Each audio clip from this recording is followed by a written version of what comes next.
kesetaraan gender ini tuh bukan perempuan mengalahkan laki-laki. Keseimbangan akses, terbukanya akses, kesempatan-kesempatan yang tidak melihat bahwa gender ini itu lebih ini, gender ini lebih ini, itu menurut saya itu kesetaraan gender. Sampai kapanpun imam itu kan laki-laki. Sampai kapanpun makmum itu perempuan, kecuali dalam kondisi tertentu. Ya. Jadi mereka tuh tidak mau dipandang sebagai sesuatu atau sosok lemah gitu. Karena mereka berdaya. Kesetaraan itu tidak rumit. Jadi mari kita bersama-sama bareng-bareng lah, intinya saling belajar, saling memahami, karena kita itu kan dilahirkan sebagai makhluk sosial.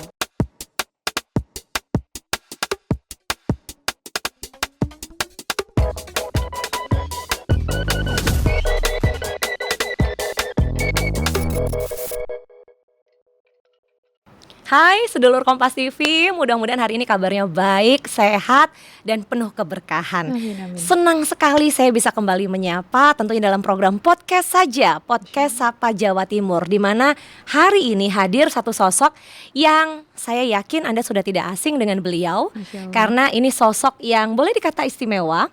Gak cuma menjabat Ketua Dekranasda di Kabupaten Tuban, tapi beliau juga anggota Komisi B DPRD Provinsi Jawa Timur yang aktif berkegiatan, gak cuma menyuarakan perempuan, tapi juga UMKM, dan yang terpenting adalah, nah ini nih, teman-teman disabilitas. Hari ini kita akan diskusi banyak tentang bagaimana strategi untuk melangkah bersama Jawa Timur untuk semua. Ada dua isu besar yang akan kita bahas. Yang pertama adalah indeks ketimpangan gender, karena bicara kesetaraan gender gak akan pernah ada habisnya ya. Dan yang kedua kita akan bicara bagaimana pemerintah hadir memfasilitasi kebutuhan saudara-saudari kita disabilitas.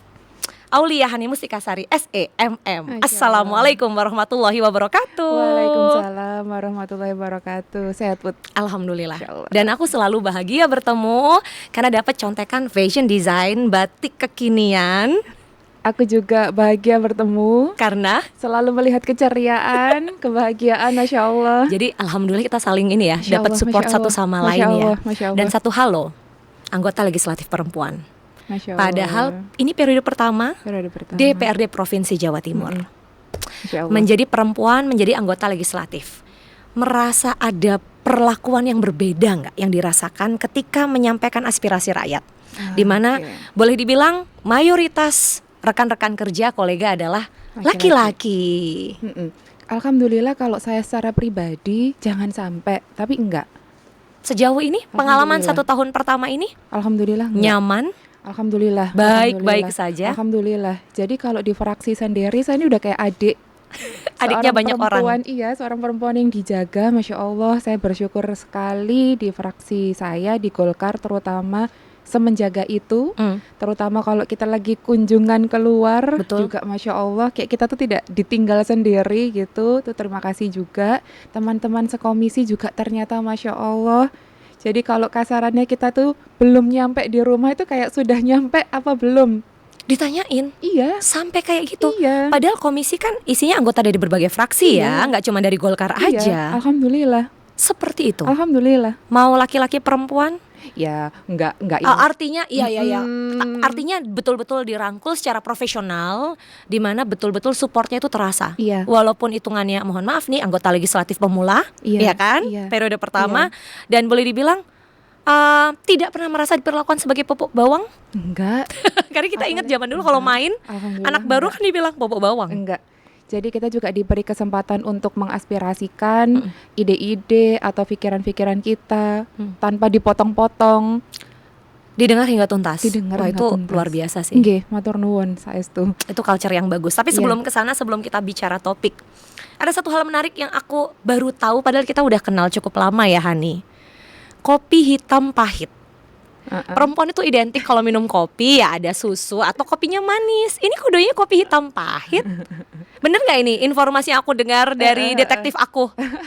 Benar. Kopi hitam pahit. Kenapa? Gak tahu, tiba-tiba suka aja. Itu identik dengan mohon maaf ya, kopi hitam pahit pula. Cowok ya. Laki-laki doyan. Gak tahu juga. Sejak kapan doyan ngopi? Oh, udah lama. Padahal sebelumnya kalau minum kopi tuh mesti deg-degan, mesti ini. Cuman gak tahu ya. Ya mungkin karena Allah itu membolak-balikkan hati manusia. Termasuk soal selera ya. Termasuk soal selera. Oh, jadi mulai membiasakan minum kopi itu harus hitam dan pahit itu sejak Oh, sebenarnya membiasakan untuk tidak mengkonsumsi gula sih. Oh, oke, pertama mengurangi gula Mm-mm, berlebih, konsumsi mm-mm, gula berlebih. mm-mm, Tapi kemudian mm-mm. mencoba kopi hitam dan tanpa gula ternyata nikmat. Iya, Tapi katanya justru yang sehat itu sih. iya katanya Iya gitu kan? kan, Yang zero tanpa kalori. tambahan. Iya benar. Mm-mm. Karena kopi sendiri sebetulnya kan manfaatnya baik untuk kesehatan, Iya, tapi ketika ditambah gula dan susu udah beda cerita. iya. Kan kalau kata dokter gizi kan kalorinya jadi berkali-kali lipat. Betul. Mm-mm. Biasa minum kopi pas kapan? Ada waktu tertentu kah? Enggak, kalau lagi pengen aja. Berarti kalau ada ajakan untuk ketemu dengan teman-teman di dapil, masyarakat Jawa Timur, lalu disuguhin kopi, pasti requestnya hitam Dan es, dan pahit dan es. dan es. Es Aku nggak bisa, kopi hitam. aku nggak bisa kopi panas. Ada alasan tertentu? Mungkin nggak cukup sabar Oh, untuk nunggu nungguin. untuk segera minum. Bukan karena sensasi dingin yang dinikmati ketika kopi itu Enggak sih, tenggorokan. enggak juga, enggak. Soalnya kayak kopi itu kayak harus langsung sekali minum gitu loh. Seruput, glek-glek gitu. Udah kayak air putih. Berarti dalam satu hari sampai berapa gelas? Kalau lagi hektik-hektiknya atau lagi banyak yang dikerjakan nggak akhirnya. ada pengaruh sih kalau itu. Hmm. Cuman kayak bisa maksimal tuh 3 gelas. Itu parah sih. 3 gelas udah ngerasa parah ya? Parah Ha, lah. apa kabar suami hamba yang minum 5 gelas tapi tetap tidurnya lelap ya? Aku 3 parah. gelas. Parah. Tapi bukan 3 Es kopi, gelas enggak. kecil. Es kopi. Es kopi. Mhm. Tapi itu parah. Itu sudah pasti Karena- sedikit bergejolak. Karena Lambung. banyak yang harus dikerjakan atau apa Enggak juga. pada momen itu. Enggak ada Ya karena ngaruhnya. pengen aja kayak minum Iya, air mineral kayak minum gitu. air putih. Gitu. Padahal nggak boleh. Seneng itu. aku dapat fakta ini. Iya, memang nggak baik. Nggak boleh. Nggak Nggak boleh baik. ditiru. Nggak baik Nggak kalau boleh sering-sering. banget. Nggak boleh, itu nggak boleh. Tapi katanya kalau satu hari 1 gelas boleh loh. Ya, Ya. soalnya kalau mengenggakkan, wong Mm-mm. saya setiap hari minumnya. Dan Gitu. mendukung petani-petani kopi Nusantara. Walaupun di Tuban nggak ada ya. Tuban itu kan bukan Itu penghasil dia. kopi. Itu dia. Heeh. Kopi yang paling difavoritkan kopi mana? Robusta, Arabica, dan dari daerah mana? Pokoknya kalau ada specialized daerah mana enggak. Cuman yang penting dia harus, kalau aku tuh harus dark, roastnya tuh harus dark. Jadi kalau Jadi kental, medium. jadi kalau medium itu aku sudah nggak bisa. Jadi kalau encer nggak bisa. Enggak. Jadi harus kayak double shot gitu loh. Oh, double shot. Heeh. Langsung inget suami. Makanya mungkin Laki-laki. nggak sampai Selera. 3 kali, 4 Iya, kali iya. karena Udah. itu kali ya. Udah itu ya, udah berasa sudah banget ya. terwakili Mhm. dalam sekali minum. Jadi kalau daerah tertentu enggak, kalau pilihan Arabica Robusta karena konon kan ada yang cenderung lebih asam, cenderung lebih apa, atau lebih suka kopi-kopi yang wanginya kuat. enggak juga sih. Enggak. Yang penting rasa kopi. Oke. Mm-mm. Jadi kalau ngobrol sama barista yang penting kopi ya. Yang penting kopi, karena kopi itu menurutku ya, ketika dibikin manual sama dibikin pakai mesin itu beda. Menurutku. Makanya kan kadang kalau ada jual-jual, yang jual-jual biji itu kan ada notes-nya apa. Iya. Nah itu juga sebenarnya tidak yang langsung kita bisa nemuin notes-nya ini, enggak. Tapi emang kopi kan sensasinya gitu. Jadi Gitu. lebih milih yang manual brew atau yang instan? Tergantung. Oh, oke. Kalau kalau pengen memang- belajar manual, Manual. pengen belajar, pengen ngulik Ha-ha. si kopi ini seperti apa, manual. Sempat belajar secara khusus karena mungkin ada upaya untuk memajukan kualitas kopi Jawa Timur mungkin Tapi ke kayaknya depan aku nggak dengan bakat. WPM. Ya orang dia yang penting kopi. tapi penting kopi. tapi aku seneng banget denger cerita karena kita kenal udah sekian lama loh. Aku baru tahu kalau Hani doyan banget kopi hitam pahit. Pantai atau gunung? Pantai. Karena Ya, mungkin karena Tuban. Aquarius. Oh, Aquarius. Aquarius. Ngaruh nggak? Bukan karena Tuban ya. Pantai Utara, Nggak. potensi. Aku suka air. Oh memang suka air. Suka air. Walaupun hangat cuacanya, hembusan anginnya hangat kalau dibandingkan gunung kan sejuk ya. Mungkin karena belum nyoba juga, tapi aku pengen nyoba. Mhm. Sepatunya aku sudah ada. Sepatu menunggu. gunung tinggal hikingnya aja. Tinggal menunggu ajakan. Menunggu ajakan. Menunggu Yang ngajak ajakan. boleh rame-rame atau satu boleh, orang? boleh rame-rame. boleh rame-rame. Yang mau ngajak Mbak Hani buat naik gunung nih ya, karena kalau pantai tiap hari udah. Oke. Masuk ke buku favorit. Gak ada sih, apapun tak baca. Jadi memang pada dasarnya suka membaca banyak Ya. informasi. Nggak ada yang spesifik. Enggak. Ada yang lebih suka novel atau fiksi ketimbang non Enggak. fiksi Enggak. atau sebaliknya? Enggak. Semua dibaca, tapi kalau ngebaca tulisan-tulisan yang kayaknya bagus dibaca gitu seneng aja sih. Belajar, terus kayak kitanya juga kayak lebih terlihat puitis. Biar pilihan katanya Pilihan itu lebih pilihan romantis katanya, ya. heeh, Tapi aku gitu. memperhatikan itu dari caption-caption di media sosial. Iya ya, Kok dibacanya enak, jangan-jangan ada ke depan bakal jadi penulis nih. pingin. Oh, Pingin. jangan-jangan udah mulai dicicil. Eh, Setiap pengalaman berharga sebagai enggak, legislator belum saat ini. belum journaling. Cuman insya Allah Dekranasda akan berkolaborasi dengan salah satu teman Tuban juga.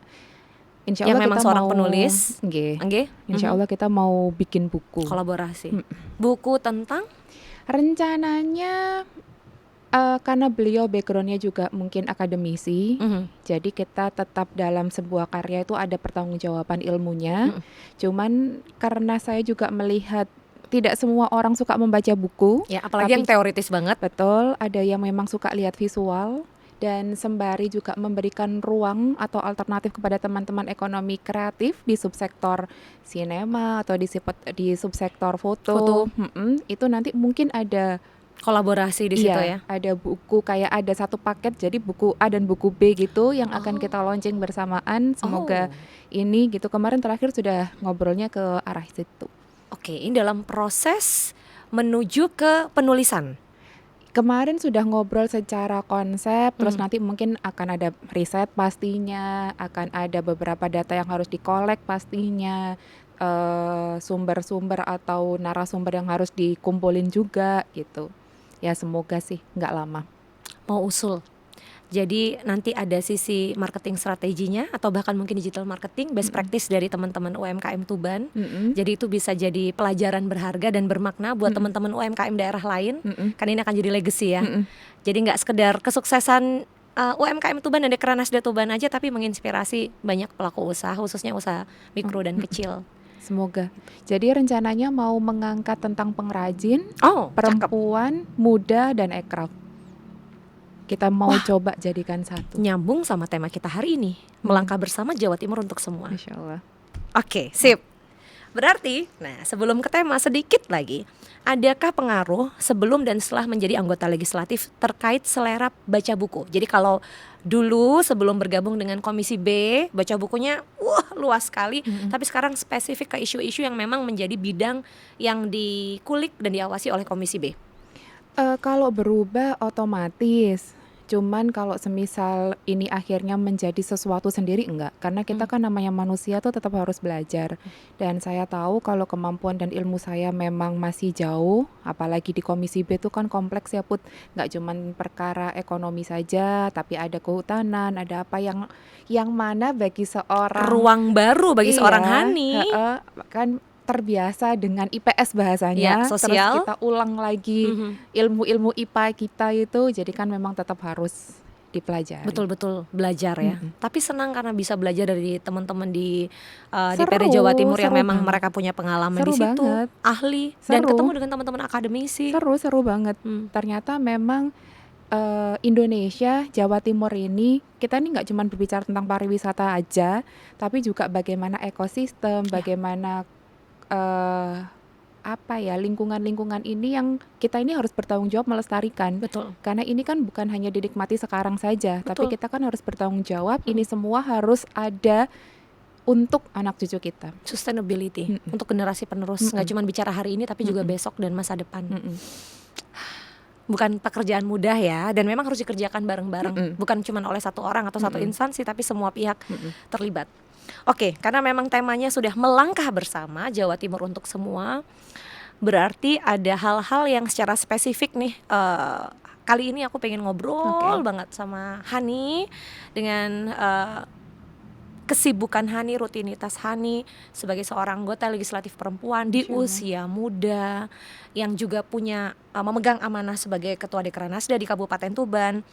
Artinya ada begitu banyak hal yang dikerjakan dan dipikirkan di waktu yang sama dengan posisi sebagai ya seorang anak, seorang kakak gitu kan, seorang adik juga gitu kan, dan seorang pemimpin perempuan. Masya Allah. Nah, bagaimana Hani menempatkan diri pada posisi itu sebagai seorang individu yang juga tentu butuh me time, butuh waktu untuk diri sendiri, tapi harus bisa di waktu yang sama mendengarkan suara rakyat dan di waktu yang sama juga hadir untuk keluarga.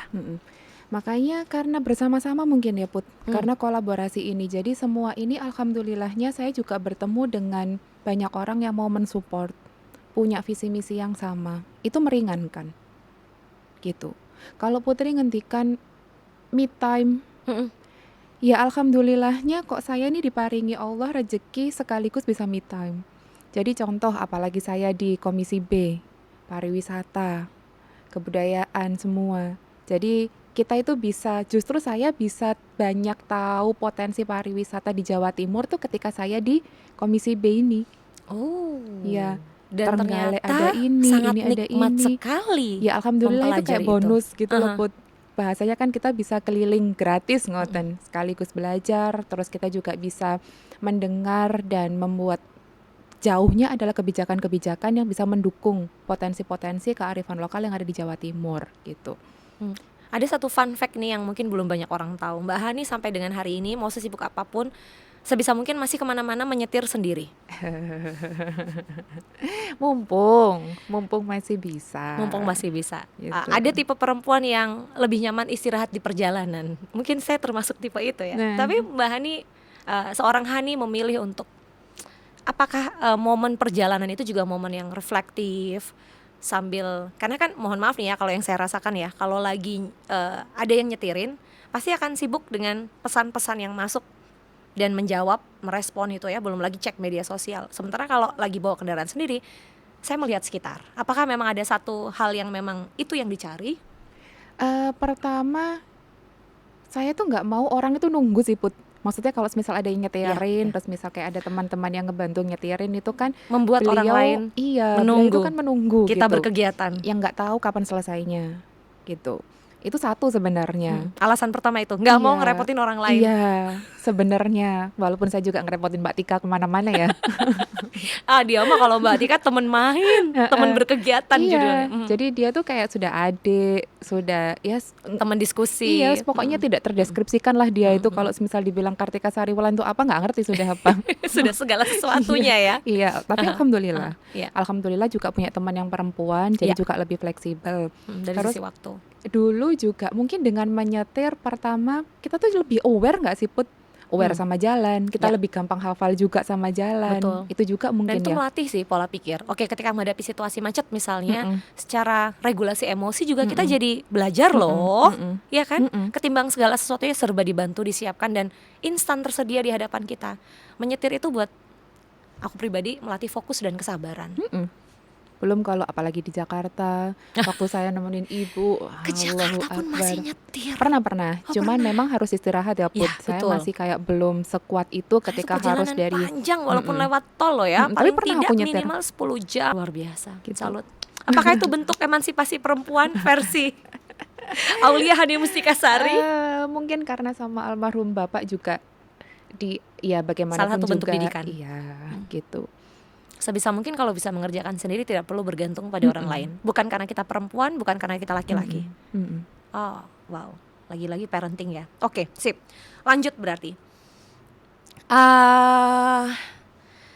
Kesetaraan gender. Nah, kita mulai masuk ke satu tema karena ini satu isu yang menarik. Makin kesini keterwakilan suara perempuan ya, khususnya di DPRD. Dan satu hal, Gubernur Jawa Timur adalah seorang perempuan periode kedua. Artinya kan masyarakat percaya gitu ya. Kita nggak akan meluas bicara itu dari perspektif yang lain, tapi kita bicara bagaimana perempuan juga punya kapasitas kapabilitas untuk memimpin. Nah, bahkan banyak perusahaan sekarang posisi tertingginya pun perempuan. Ada. Gitu, ada. Jadi bagaimana Hani melihat isu kesetaraan gender hari ini di Jawa Timur? Masih melihat nggak ketimpangan-ketimpangan yang terjadi di masyarakat? Secara langsung, alhamdulillah saya tuh tidak pernah merasakan ya Put. Jadi Secara personal nggak pernah merasa diperlakukan tidak adil karena perempuan? Enggak sih. Tapi kalau semisal kalau yang saya pahami nih, mungkin semisal semua orang juga mungkin punya pemahaman sendiri-sendiri.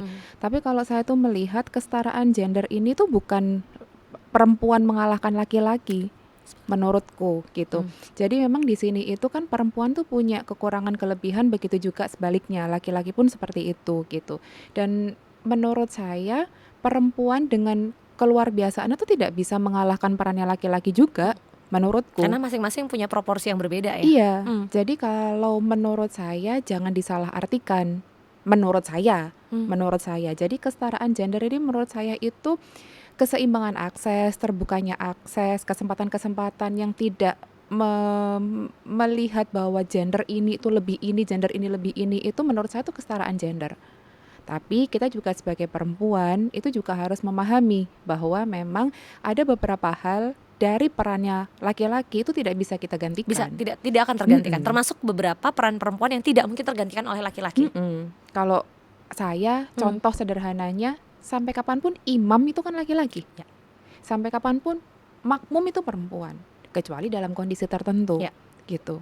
Jadi kalau saya ketika memang kita berbicara atau mengenalkan kesetaraan gender itu juga sebetulnya bukan perihal yang mudah, Put. Karena orang pertama kali tuh pasti melihatnya kesetaraan gender ini, waduh kayaknya aku mau dikalahin sama perempuan nih, gitu. Kalau saya lebih sukanya bahwa saling melengkapi. Bahwa ada beberapa kebijakan-kebijakan ini yang mungkin terfikirkan atau keluar dari pemikiran seorang perempuan. Menurut saya. Ya, dan itu patut didengar, bukan karena dia perempuan dan dia menyuarakan aspirasi lalu tidak perlu didengarkan. Konteksnya adalah keterbukaan akses, keseimbangan itu yang tadi aku catat dan aku suka sekali. Karena kayak contoh dalam kebencanaan, mungkin nanti kita juga akan berbicara di situ. Perempuan tuh masih masuk dalam kelompok rentan loh, Put. Ya. Masih banyak korban itu dari perempuan gitu. Sebetulnya apakah ini karena kurangnya akses? Satu mungkin juga bisa seperti itu. Terus kedua mungkin kurangnya informasi atau pelatihan-pelatihan yang langsung melibatkan teman-teman perempuan. Dan mungkin bisa jadi waktu itu kalau saya tidak salah, saya sempat baca sebuah jurnal kayaknya tsunami Aceh itu korbannya paling banyak perempuan dibandingkan laki-laki. Mungkin. Satu sisi apakah karena dari sisi jumlah memang lebih banyak populasi ya, Iya. tapi di sisi lain itu tadi akses untuk mendapatkan pelatihan dan lain-lain kebencanaan. Terus posisinya kalau saya nggak salah itu ada bacaan yang kayak gini. Kan kalau perempuan terutama kayak di Aceh itu kan banyak yang pakai kayak jubah dan rok. Nah, contoh sederhananya ketidakfleksibilitasan kurang fleksibilitas. Ketika menggunakan rok itu ternyata ada pengaruhnya juga kalau kayak dalam situasi bencana. Iya, kayak berenang. Setelah saya pikir-pikir, juga ya. Dan itu kenapa perempuan juga akhirnya dilibatkan dan ada peraturannya juga. Pengaruh utamaan gender dalam kebencanaan itu diharapkan perempuan itu bisa memberikan masukan-masukan terhadap kebijakan-kebijakan yang adaptif untuk perempuan. Salah satunya itu tadi. Bahkan kemudian setelah peristiwa musibah itu dan mungkin beberapa peristiwa besar lain, regulasi itu dirasa perlu ada untuk membentuk sebagai bentuk perlindungan kepada perempuan dalam situasi bencana. Tapi di bencana ada sudah peraturan kepala sudah ada tentang pengaruh utamaan gender dalam kebencanaan. Itu sudah ada. Dan itu tentu peran teman-teman DPRD ya untuk menghadirkan regulasi itu. Itu pusat kan, Put. Pusat kepala apa kalau di pusat itu ya, kalau di sini kan BPBD ya, kalau di pusat BNPB kalau nggak salah ya, Badan Nasional Penanggulangan Bencana. Iya, itu sudah ada. Dan saya juga akhirnya jadi belajar juga karena saya pada saat itu diajak berkolaborasi dengan teman-teman BPBD Kabupaten Tuban karena pada saat itu saya menjadi tim penggerak PKK yang akhirnya kita menyuarakan itu. Karena kita tahu bahwa perempuan ini adalah madrasah, perempuan ini itu adalah guru bagi keluarga dan anak-anaknya. Jadi kita mencoba memasukkan peran perempuan atau kita itu mengambil keuntungan dari banyaknya posisi itu, untuk bisa semakin banyak aksesi-aksesi yang memang informasi-informasi yang kita berikan melalui perempuan. Perempuan sebagai ibu. Sebagai sosok yang aktif berkegiatan, bermasyarakat, bahkan mungkin juga dengan profesi-profesi yang melekat pada dirinya ya. Dan harus diakui kehadiran perempuan memang berdampak signifikan. Ya lumayan. Jadi penasaran, mohon koreksi kalau salah, dari total 120 kursi DPRD Jawa Timur, sekarang jumlah keterwakilan perempuan yang terpilih ya, kita bicara yang terpilih, berapa orang? Termasuk satu diantaranya Hani. 20 sekian, 24 ya. 24 20 kurang sekian lebih lah. 24 dari Dan itu naik, 120. Dan itu naik dari periode sebelumnya. Periode sebelumnya di angka Nah itu, maaf kalau belasan atau semisal kurang dari 24. kurang dari Kurang 24. dari 24. Mm-mm.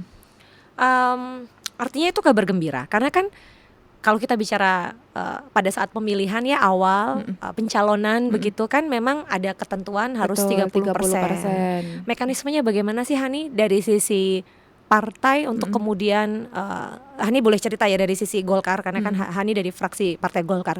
Itu seperti apa, bagaimana bentuk dukungan? Jadi ini nggak cuma selebrasi dukungan di atas kertas kepada perempuan, tapi betul-betul dihadirkan lewat kebijakan yang pro keterwakilan perempuan. Oke, jadi sebenarnya itu 30% keterwakilan perempuan itu sudah diatur dalam undang-undang dan peraturan KPU. Jadi pada saat kita itu mencalonkan itu harus 30% terpenuhi, Put. Kalau enggak bisa. Dari masing-masing partai kan? Iya. Masing-masing partai Iya. harus ada 30% calon Perempuan. wajib perempuan. Betul. Either sampai di bawah misal kayak 29 koma aja nggak bisa. Jadi memang harus 30. Minimum 30%. Minimum 30 itu.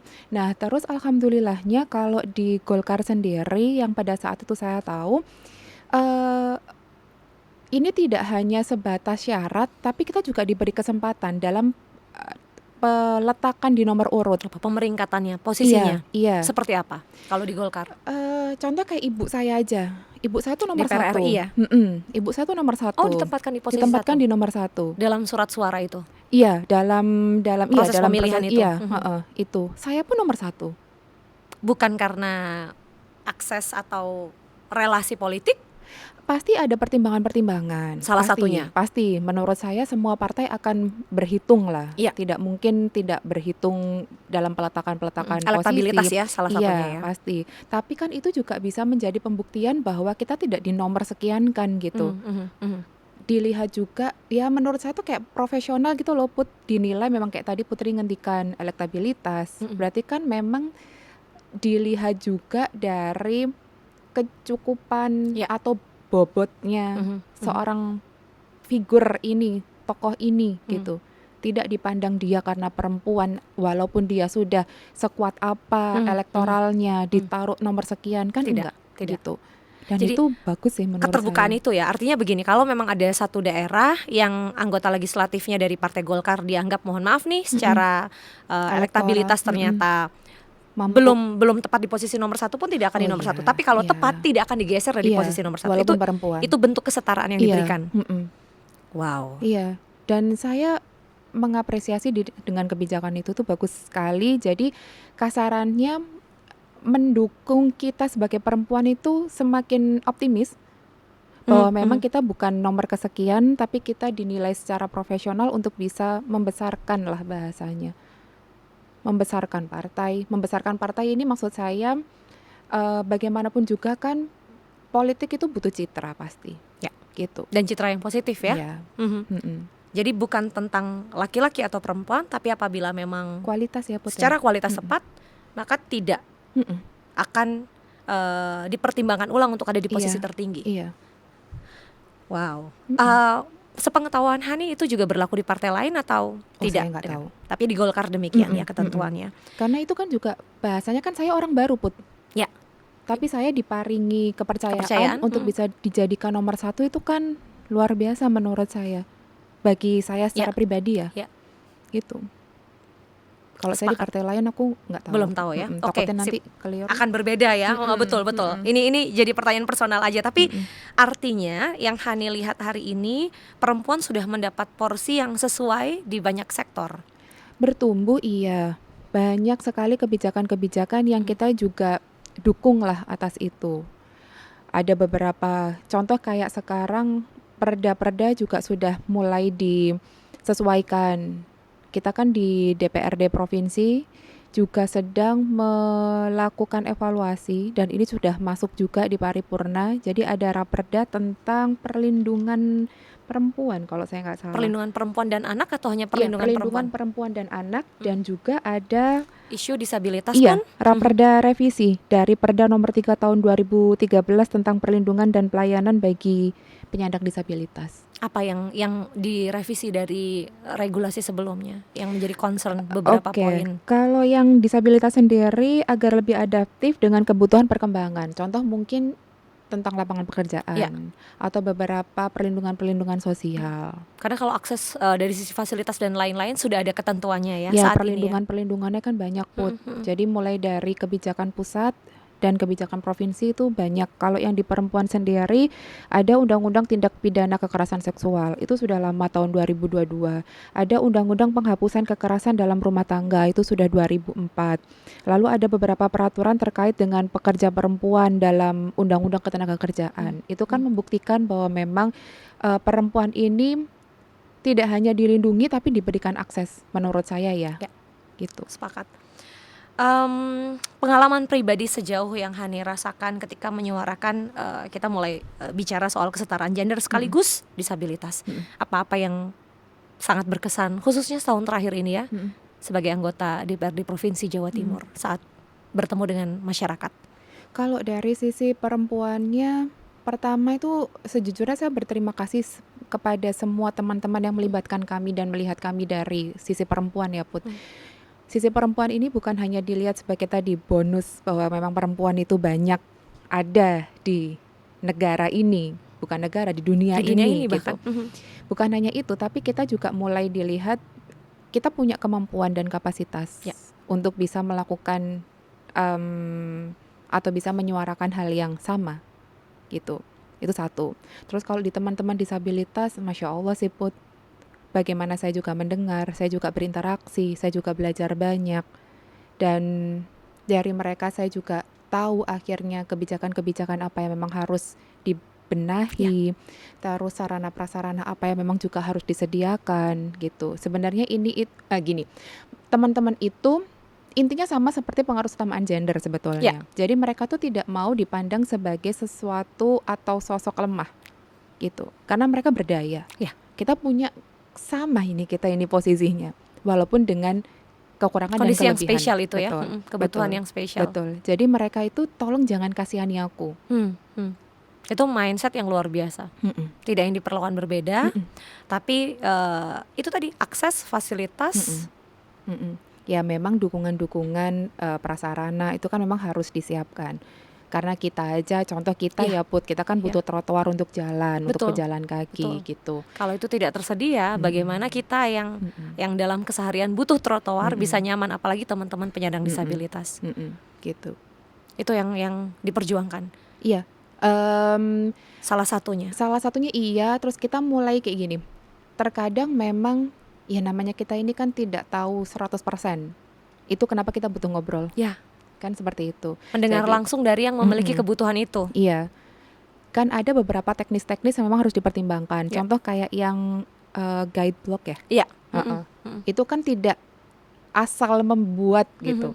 Tapi memang ada cara dan ada peletakannya agar ini memang benar-benar menjadi guide block. Bukan sebagai sesuatu yang apa ya? Asal pasang, asal ada bukan, tapi betul-betul fungsional. Dan saya berharap ini bisa, kalaupun memang kami belum maksimal mengadaptasi itu, tolong informasikan dengan baik. Nah, gitu. Itu. Karena banyak juga komunitas teman-teman penyandang disabilitas yang kemudian mereka berkegiatan bersama dan menyuarakan bersama dengan cara yang tepat. Saluran itu juga terbuka ya. Kalau Hani sendiri pernah dengar curhat apa nih yang paling wah ternyata kondisinya tuh seperti ini tuh? Bukan akhir-akhir ini ya, mungkin kayak setahun belakangan ini ingin mendapatkan kesempatan untuk bisa mengakses pekerjaan sama seperti kita gitu, Put. Itu sih. Kalau pelatihan-pelatihan, alhamdulillah saya secara pribadi bukan bermaksud riang gitu, Put. Cuman saya sudah mengikut sertakan teman-teman disabilitas itu dalam pelatihan-pelatihan yang kami buat. Ada prosentase tertentu atau bahkan menjadi prioritas? Artinya kan ini terbuka untuk semua ya, tanpa kecuali, termasuk buat para penyandang disabilitas. Kalau bagaimana konsepnya? Saya tambah. Jadi gini, maaf nggih, kalau berbicara disabilitas tuli, Saya tuh bukan tidak mau memberi porsi besar. Cuman saya tahu bahwa kemampuan saya memahami atau bagaimana kita berkomunikasi itu kan belum maksimal. Dan tidak semua tutor ini percaya diri Put ketika harus berbicara di depan teman-teman. Oke. Gitu. Ya. Gitu. Maka dari itu kan kita berproses. Ya, bertahap. Ya, tapi peluang-peluang itu kita tambah. Kita sebisa mungkin kita tambah. Karena harapannya ketika mereka bisa diberikan pelatihan, mereka juga menginformasikan ke teman-teman yang lain. Ilmu yang didapat. Betul. Kayak gitu. Padahal ya gimana ya kalau ngomonginnya, karena namanya kita mengajak teman-teman untuk mengakses pelatihan, ya ini juga PR buat saya juga. Menentukan pelatihan ini tepat. Betul. Dan aku pribadi percaya ketika Tuhan mengondisikan satu individu memiliki satu kekurangan ya, tapi di sisi lain Tuhan memberikan kelebihan yang tidak dimiliki oleh individu lainnya.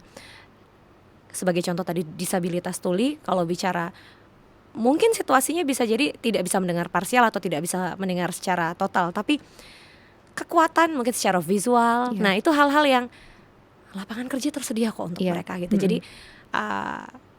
sangat yakin dengan pemahaman yang utuh tentang apa sih yang menjadi kekuatan mereka, itu akan membentuk pola pelatihan yang sesuai kebutuhan. Iya. Dan memang kita juga harus membuka diri juga sih Put. Kayak perusahaan-perusahaan itu kan juga ini jangan dijadikan sebagai sebuah syarat. Iya, hanya menurutku. untuk memenuhi kuota saja, tapi betul-betul memang. Tapi ada nggak sih, Hani, aku penasaran, pelatihan contohnya buat teman-teman disabilitas itu memang yang dedicated buat teman tuli saja, dedicated buat tunadaksa saja gitu, atau berlangsung untuk semua? Oke. Itu yang jadi pertanyaan ya. Kalau aku pribadi itu memang kadang tak gabung. Masih bergabung ya, masih tergabung. Karena kembali lagi kita ini kalau berbicara tidak berbicara teman-teman maaf disabilitas, kadang kayak kita aja loh Put.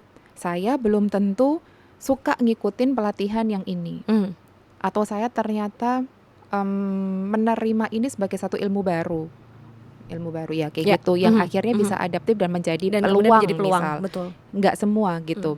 Tapi alhamdulillah kayak di Kabupaten Tuban itu Dek Lindra itu sampai membuatkan kayak kafe inklusi gitu Put. Oh, artinya yang bekerja di situ adalah teman-teman disabilitas 100%. Oh. Dan itu dikelola oleh teman-teman pemerintah daerah, Pemkap atau Pemkap berkolaborasi dengan swasta? Iya, enggak. Pemkap memberikan tempat.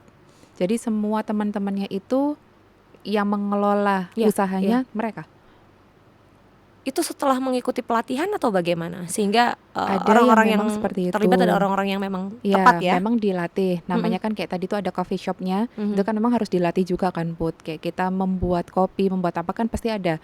Nggak asal ngotan itu. Terus kita juga kalau nggak salah itu Pemkap itu punya tempat juga menjahit, membuat songkok kalau saya nggak salah. Itu tuh juga yang untuk khas Tuban, sehingga buat teman-teman disabilitas bisa terlibat di situ. Iya, gitu. Wah, ketika itu dikerjakan dengan sungguh-sungguh dan serius dan semua punya ruang untuk berkarya, senang ya? Iya. Bukan cuman di dalam sini sih Put, nggak cuma di pikiran aja. Dan sukses nggak sukses tuh kalau kata Dek Lindra itu kan tidak gimana ya, kita nggak bisa bilang bahwa ini semua pasti akan sukses gitu kalau Dek Lindra ngajarin ke saya. Tapi setidaknya kita mulai. Value yang sangat baik. Sembari mulai, ketika memang ada sesuatu yang perlu dibenahi, improvisasi lalu dilakukan sesuai kebutuhan dalam setiap prosesnya itu. Karena kalau nggak dimulai, nggak akan pernah tahu kan akan seperti apa perjalanannya. Jadi dalam pandangan Hani, apakah perempuan hari ini khususnya di Jawa Timur ya sudah mendapatkan porsi yang sesuai dengan kualitas dan potensi perempuan di berbagai sektor? Oke, kalau saya melihatnya dibilang kurang atau cukup, namanya manusia tuh pasti kurang. Pasti ada rasa kurangnya. Ini belum, itu belum gitu ya. Iya. Tapi sudah beberapa yang tadi 30% keterwakilan perempuan. Terus kayak regulasi seperti peraturan daerah itu mewajibkan juga integrasi gender dalam perencanaan dan penganggaran pembangunan serta penyediaan infrastruktur. Jadi contoh kayak ada ruang laktasi. Iya. Contoh dan kayak seneng banget loh sekarang kemana-mana itu nggak susah kalau ibu mau menyusui, beda banget sama beberapa waktu lalu, tahun-tahun sebelumnya. Terus mungkin kalau kita tuh nggak sadar Put, pembedaan toilet laki-laki sama perempuan.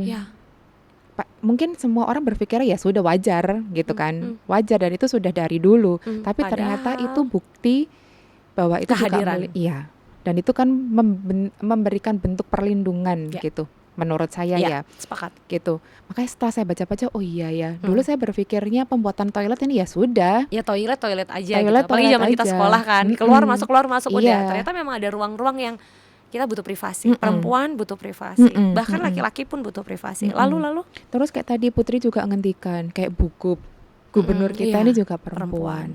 Dan sudah banyak kok pemimpin-pemimpin BUMN juga, Iya. BUMD juga yang juga perempuan. Mhm. Pada saat itu juga kalau boleh sombong sedikit, ibu Ya, itu juga bupati perempuan perempuan pertama di Jawa Timur. di Jawa Timur. Iya.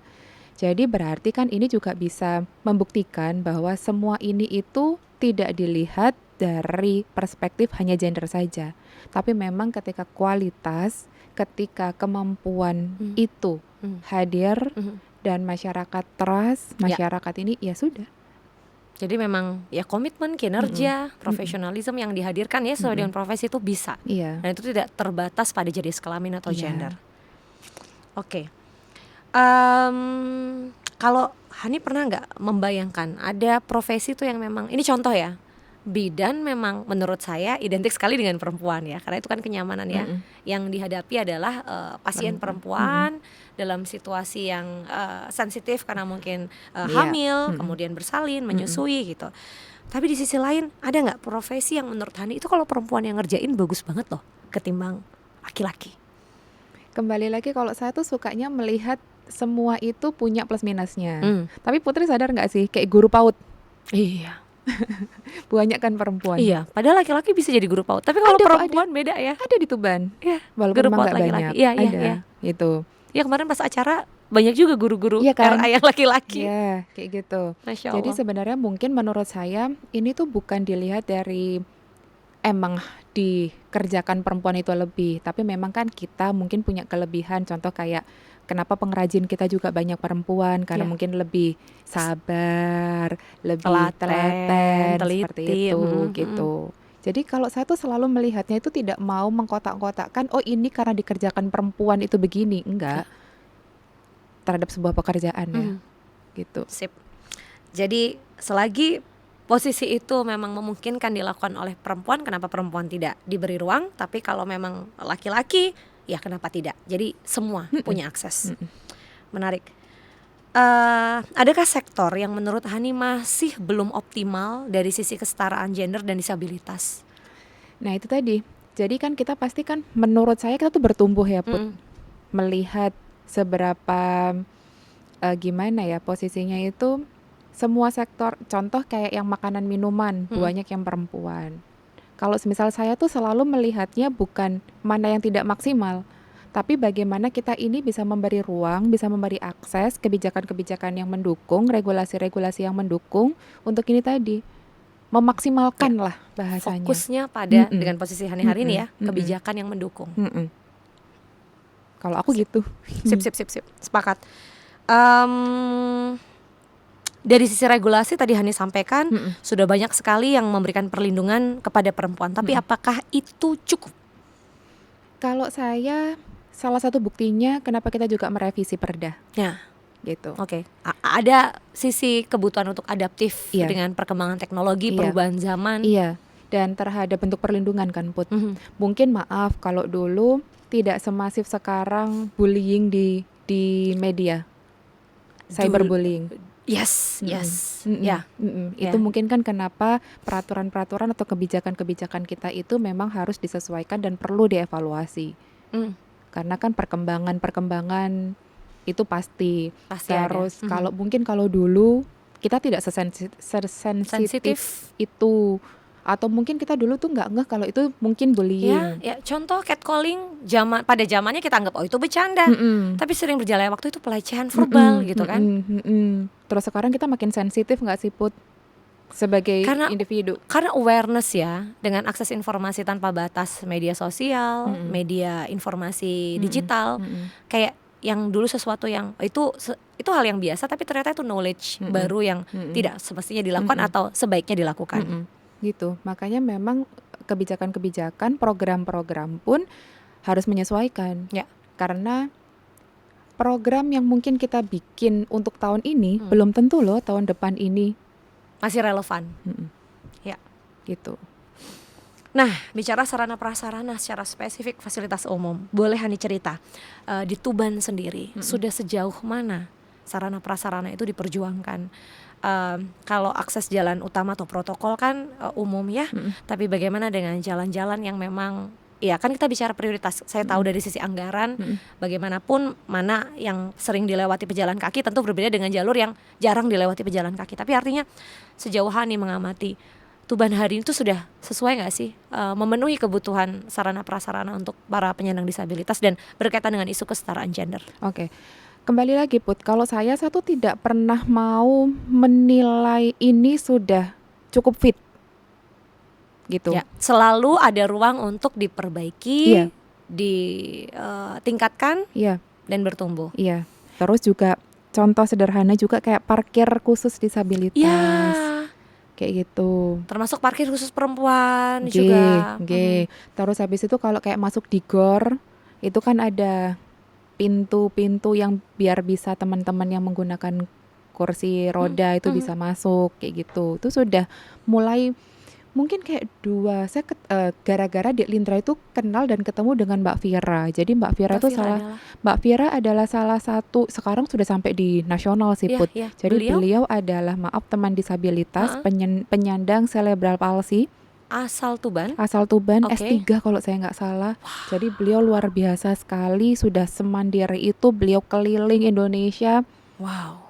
Dan saya belajar banyak dari beliau sih. Jadi momen ketika Mas Bupati kenal beliau itu Jadi banyak juga banyak diskusi, iya, banyak dapat termasuk insight, kayak kafe inklusi itu tadi, Ya. itu juga atas hasil prakarsa, diskusi bersama. Kayak gitu juga. Dari beliau juga saya kenal dengan banyak teman-teman disabilitas, yang sehingga akhirnya saya juga bisa mendengar, oh ternyata kebutuhannya seperti ini. Kayak gitu-gitu sih Put. Terus atlet-atlet juga. Ya, atlet-atlet yang memang mereka itu ya dengan kondisi yang disabilitas tapi Iya, sangat berprestasi luar biasa. dan ada cabang olahraga khususnya. Ada. Dan itu di Tuban juga ada. Gitu. Terus kalau semisal jadi kalau infrastrukturnya ya pasti itu tadi ngeput jalan, tempat, ruang publik yang juga mempertimbangkan itu. Di sisi lain juga kayak tadi pelatihan-pelatihan atau ada juga yang dari teman-teman yang hobinya olahraga. Tidak sampai di situ, ada beberapa perusahaan yang secara konsisten juga mendukung atau memfasilitasi, memberdayakan keluar biasaannya teman-teman disabilitas. Pada saat itu ada yang pintar melukis, itu juga luar biasa. Jadi difasilitasi. panggung yang memang diberikan, memfasilitasi. Termasuk teras isyarat kan terakhir kemarin. Iya. Itu Masya Allah sih. Itu sudah berlangsung? Sudah. Yang kemarin Hani cerita mau ada agenda bulan November. Iya nanti kan ada teras wastra beda. Iya, betul. Tapi kan kemarin Yang itu kemarin. kan yang teras isyarat itu kan yang kemarin. Teras isyarat. Teras isyarat. Yang teras suara itu Teras suara, ya. Itu kan part of-nya. Oh, oke. Karena aku belum familiar sama teras isyarat. Aku pikir ini acara yang terpisah lagi. Boten. Itu part satu rangkaian agenda. Terus alhamdulillahnya teras juga isyarat sebenarnya. Itu secara spesifik agenda eventnya seperti apa pada saat teras suara itu? Teras isyarat. kita belajar bahasa isyarat. Oh. Kita ketemu langsung sama teman-teman tuli. Kita belajar langsung sama teman-teman tuli yang akan berguna dalam keseharian ya. Minimal kita ngobrol kayak contoh terima kasih, selamat pagi, selamat siang, selamat sore, selamat malam. Kita diajarin perkenalan. Assalamualaikum warahmatullahi wabarakatuh. Itu ketika betul-betul diberi panggung di ruang publik menjadi hal yang. Jadi kalau dulu mohon maaf nih yang belajar bahasa isyarat hanya teman-teman tuli, sekarang justru tidak. Kalau semua bisa belajar bahasa isyarat tentu akan sangat memudahkan, minimal untuk bahasa-bahasa yang mudah digunakan atau sering digunakan dalam keseharian. Karena tidak semua teman-teman tuli itu bisa membaca verbal kita. Ya. Itu. Ya. Gitu. Jadi saya tuh sampai punya panggilan isyarat. Jadi panggilan isyarat saya itu Aulia. Oh, Aulia. Aulia. Oh. Gitu.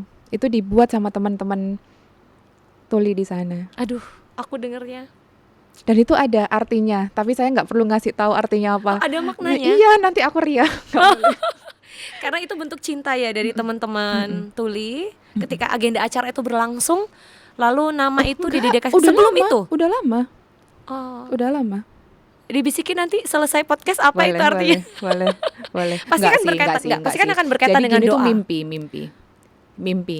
Jadi saya itu punya mimpi yang tinggi gitu. Aulia. Oh, Kalau di Lindra itu gini kalau nggak salah. apa artinya? Kepala kan, kepala L. Oh, Ini seorang kan L. pemimpin ya, L, kepala ya. kepala daerah gitu. Oh.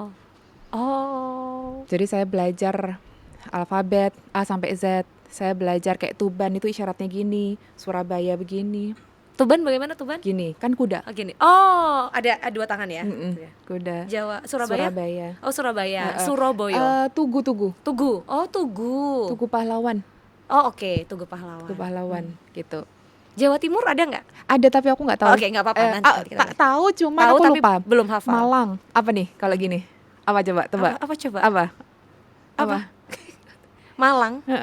Singa. Oh, Arema. Arema. Oh, Malang. Malang. Ih, Kan ini seneng.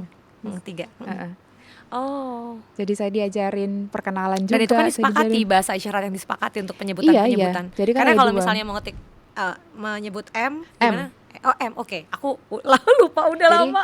A, A, B, B, dia udah hafal loh. B, B, itu tangan kanan, satu B, jari, oke. B, C, C, D, D, oke. D, E, E, F, F, G, G, beneran hafal. H, H, H, H. H, Oh, salah ya. Bentar. Oh, gimana sih? Oh, ini. E, Oh, oke, gini. H, H, I, J, J, J, J, K, K. K. Oh, dari Kan K kan gini kan, Iya. seret gitu K. Oke. Karena lihat dari depan gini Oke, ya. sorry. Oke. K, Iya. Maaf ya, masih belajar ya. K, L, L, M, O, M, M, N, N, O, O, P, P, Q, Q. Nggak gampang ya kalau Q. kalau kebalik gimana dong ini? Q, Nih, R, Q, R, R, H, S, S, S, T, T, U, U, V, V, W, W, X, X kayaknya, X, X, Y, Y, I, Y, Y. terus Z, I, Z, apa sih tadi? Oh, Z. X, Oh, X begini. X, sorry, I, Z. Y, Z. Mm-mm. Oke, harus dilihat berkali-kali bagian tadi ya. Mari kita potong, cuplik untuk hafalan bersama. Nanti kalau ada koreksi mohon disampaikan Iya, ya teman-teman betul, ya. betul, Karena kan betul. beliau dan saya ini masih sama-sama Iya, belajar, pasti bener. banyak salah-salahnya. Heeh. Wah, dan itu saya yakin Hani nggak baru ngapalin 5 menit sebelum siaran podcast hari ini, tapi udah Aku belajar berapa di lama? Bisindo. Khusus belajar di Bisindo. Berapa kali pertemuan? 12 kalau nggak salah apa 12 16. kali. Kapan belajar? Online. Ikut kelas online? Kenapa ikut kelas Nggak online? apa-apa, pengen ngobrol aja. Bukan karena biar keren gitu anggota DPRD Provinsi Jawa Timur bisa bahasa isyarat? Enggak, aku belajar sebelum malah. Jauh sebelum itu? Heeh. Memang ingin berkomunikasi, berinteraksi. Wah. Jadi jiwa inklusifnya memang sudah ada jauh sebelum bergabung dalam Karena kayak biar legislatif. nyambung aja sih Put kalau ngomong. Karena itu tadi ya, kita akan banyak bertemu berbagai kalangan, nggak cuma teman-teman yang kondisinya memungkinkan untuk mendengar dan melihat, tapi banyak. Salut. Sebagai teman aku bangga. Tolong ditularkan itu passion belajarnya kepada saya. Yang kayaknya udah di zona nyaman ya. Yo, saya udah bisa berkomunikasi begini, nggak Iya. harus belajar Bisindo. Nah, itu salah, Iya. keliru. Kadang kita mikirnya gini sih. Yang penting dia harus paham kita. Nah, Kadang gitu nggak sih? ada bukan kadang, memang begitu manusia. Padahal kan sebetulnya logikanya Saling. adalah bagaimana caranya Saling. agar saya juga mampu memahami orang lain kan. Salut. Sebagai teman aku bangga. Teman aku loh.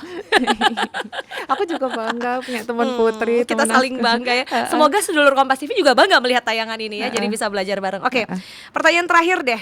Aduh, terlalu seru nih ya. Sampai gak berasa loh udah hampir 60 menit ngobrol.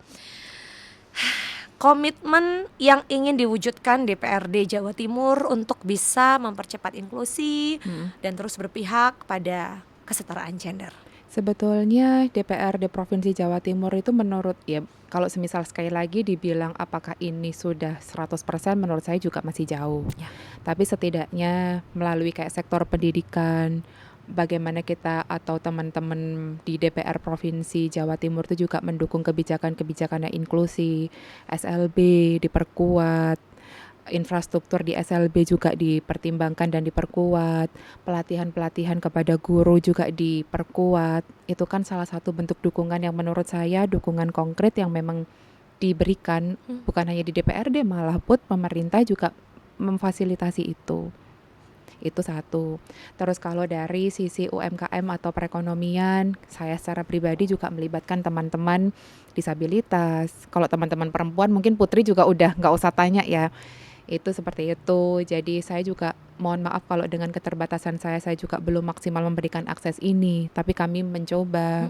Dan terus memperjuangkan. Insya Allah. Terakhir kemarin jadi ada satu teman tuli yang minta tolong dicarikan guru ngaji. Untuk mengaji dengan huruf Braille. Ya. Dan minimal malah dia bilang gini, minimal saya bisa sholat bener. Masya Allah. Dan alhamdulillah ketemu semingguan ini dan sudah Karena saya informasikan. betul-betul dibantu carikan. Saya carikan. Di Tuban dapat. Nah, alhamdulillah akhirnya ketemu. Tugas Anda menjadi penghubung memang. Jembatan Pembimbing. itu bernama Kakak Aulia Hani Mustikasari. Lanjut. Gitu. Sebelumnya itu saya baru bisa memberikannya tuh Al-Quran Braille. Iya. Sudah saya berikan pada saat digital nggih. Digital. Pada saat itu bentuknya. Karena pada saat itu Kemenak ada Kemenak. Ada Kemenak program. itu punya Al-Quran Braille. Cuman pada saat itu ketika kita mengajukan posisinya lagi kosong. Jadi ketika memang sudah ada digitalnya saya berikan dulu. Diberikan, siapa tahu versi ini digital menjadi dulu. manfaat. Terus semingguan yang lalu akhirnya saya temukan guru yang bisa insya Allah mengajari teman-teman. Sudah saya infokan juga ke salah satu teman tuli. Semoga kita segera menemukan tempatnya untuk bisa dilakukan belajar kelas. mengaji rutin Iya. itu ya. Tapi mohon maaf ya bertanya.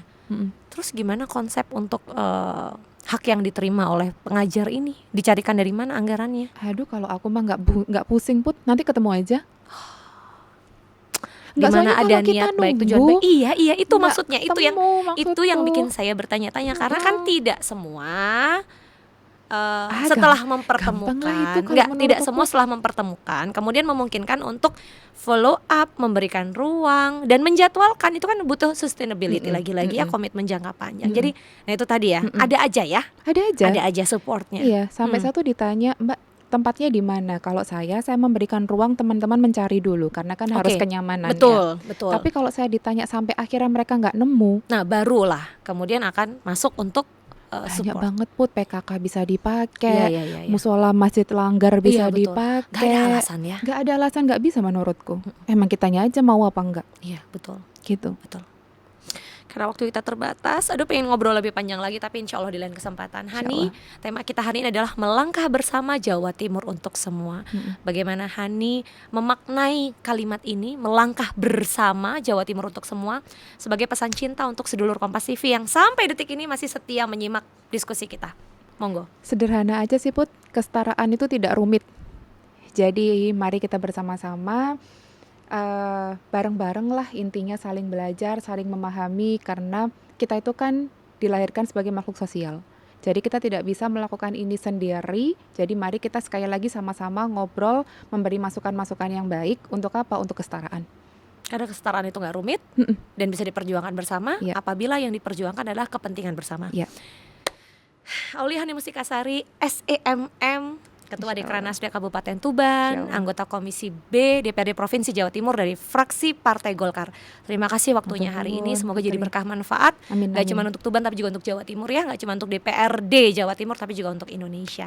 Sukses, sehat selalu, salam untuk keluarga. Kita ketemu lagi dari kesempatan dan terima kasih karena sedulur Kompas TV sudah menyimak. Kita akan ada tema-tema menarik berikutnya. Pokoknya simak terus, jangan lupa subscribe ya. Kompas TV Jawa Timur, independen terpercaya. Kita ketemu lagi dari kesempatan. Wassalamualaikum warahmatullahi wabarakatuh. Sampai jumpa.